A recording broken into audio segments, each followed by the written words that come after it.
Il prend une revanche sur la vie.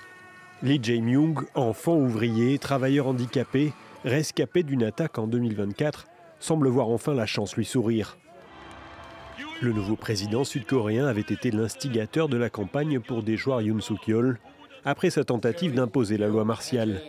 Il avait même enjambé la barrière de l'Assemblée nationale pour tenter de l'empêcher de prendre le contrôle des institutions.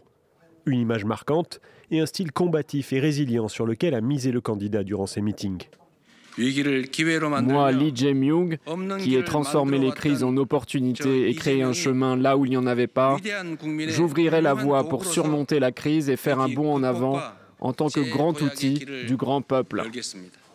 Lee Jae-myung, né dans la pauvreté en 1963, a été contraint d'abandonner l'école à 11 ans et de travailler à l'usine. Mais son bras se coince dans une presse et le laisse handicapé à vie.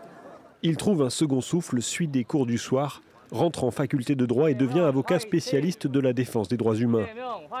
Après une longue carrière, il entre en politique en 2010, militant contre les inégalités dans un pays touché par un fort chômage des jeunes. Maire, puis gouverneur, il échoue de justesse à la présidentielle en 2022 face à Yoon Suk-yeol. Début 2024, il est victime d'une tentative d'assassinat et frôle la mort. Un homme qui veut l'empêcher de devenir chef d'État le poignarde au cou lors d'un déplacement à Busan. Il subit plusieurs interventions chirurgicales. J'espère que cette politique guerrière de haine et de meurtre, comme cet événement, prendra fin. J'ai été sauvé par le peuple coréen, alors je vivrai le reste de ma vie pour lui.